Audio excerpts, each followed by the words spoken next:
একটা মহা চিন্তার মধ্যে আমি পড়ে গিয়েছি। আমি এ চিন্তা কী করে দূর করব। এ ব্যাংকে তো কোনো প্রকারে হবে না।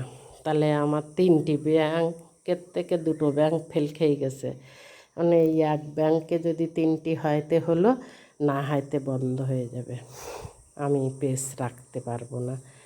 যদি সবাই মনে করো যে একসঙ্গে 3 পেজের দেবো, তাহলে দিতে পারো। আর যদি মনে করো যে না দিতে পারবো না, তাহলে আর কিছু করার নেই আমার। আমি শত চেষ্টা করেছি। আর কোনো ব্যাংক এদিকে নেই, আমি আর বই টইও করতে পারবো না। নেই তো আমি করবো কোথার থেকে? 3টা ব্যাংকে বই আমি দিয়েছি। আগে তো প্রথমে একটা জমা দিয়েছিলাম, সেটা হয়নি। সেটা এখান থেকে 4 বছর আগে দিয়েছি। তারপরে আবার আমি একটা ব্যাংকে বই করলাম 1 বছর খানি, সে বললো একখানে ডলার ভাঙানো হয় না। তাহলে কী করে হবে? এখন ওই পাঞ্জাব ন্যাশনাল ব্যাংকের জমা দিয়েছি, ওইটাই 3টি পেজ, ওইটাই আমার একসঙ্গে করে দিতে হবে। এখন আপনাদের আমি বারবার আগেও কয়েকবার ভিডিওয়ে বলেছি, আমার 3 পেজেরটা 1 পেজে করে দাও। 3 ইনস্টাগ্রাম, ইউটিউব, ফেসবুক একসঙ্গেই করে দাও। নয়তো একসঙ্গে জয়েন না করে দিলে আমি কোনো দিনও এই টাকা পাবো না। শেষকালে একটা টাকা পেয়ে আর 2টোয় কোনো দিনও আমি পাবো না।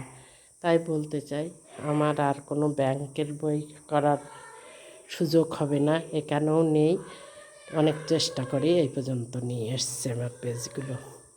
দেখেন, আপনাদের যদি দয়া হয়, যদি অনুগ্রহ হিসাবে যদি এটা আমার ঠিক করে দিতে পারেন, তাহলে খুব ভালো হবে। আর যদি মনে করেন যে না, এর কোনো ব্যবস্থা হবে না, তাহলে আর আমার কিছু করার নেই।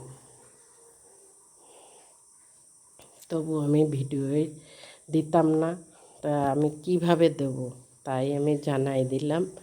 এবার ইউটিউবকে আমি এটা জানাই দিতে চাইলাম, ইউটিউবকে জানাই দিলাম। ইউটিউব যদি মনে করে, তাহলে একসঙ্গে আমি যে জমা দিয়েছি ওই সেখানে আমার একসঙ্গে আমার জয়েন করে দিক। ইনস্টাগ্রামও দিক, একসঙ্গে জয়েন হয়ে যাক 3টা পেজ। নাই আমি কোনো প্রকারে পারবো না আর। চেষ্টা করতে কোনোটাই বাকি রাখিনি আমি, সবকটাই চেষ্টা করেছি। এখন আপনারা যদি মনে করেন তাহলে দিতে পারেন, আর যদি মনে করেন যে না হবে না, তাহলে আমার কিছু করার নেই। সবাই ভালো শুনুন।